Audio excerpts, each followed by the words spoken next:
108 سلمة بيحكوا لك شكل الحياة الملكية في الحضارة المصرية القديمة. ده الدرج الأعظم، مساحة 6000 متر، بتاخدك رحلة تعرفك فيها على دور الملك في الحضارة المصرية القديمة. الدرج الأعظم من الحاجات المميزة في المتحف المصري الكبير، لكن هل سألت نفسك هو إيه حكايته؟ الدرج الأعظم بيحكي لك ويوريك بعينك شكل الملكية المصرية زمان كان عامل إزاي من خلال 4 أقسام.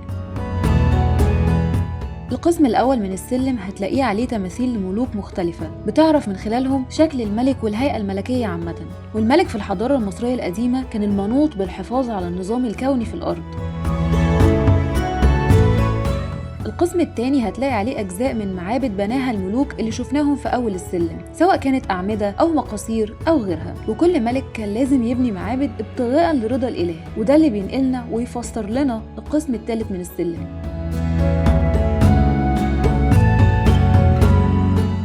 القسم اللي موجود عليه تماثيل للآلهة والمعبودات اللي كان بيعبدها المصري القديم. وجودها هنا بيكمل الحكاية ويورينا ان المعابد دي بيبنيها الملك عشان ينال رضا المعبود، وهدف الملك من كل ده هو انه لما يموت ويوصل للحياة التانية ينعم هناك بالسلام.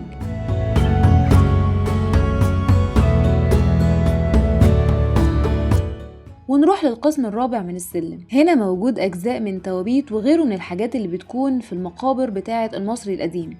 هنا المرحلة الرابعة من الحياة الملكية، مرحلة الوفاة وما بعد الوفاة.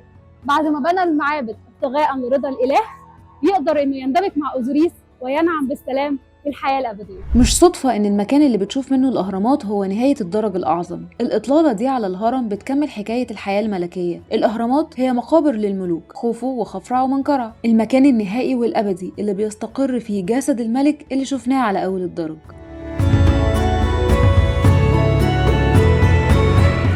رحلة ممتعة بتقضيها في حياة الملك من أول توليه العرش لحد ما مات.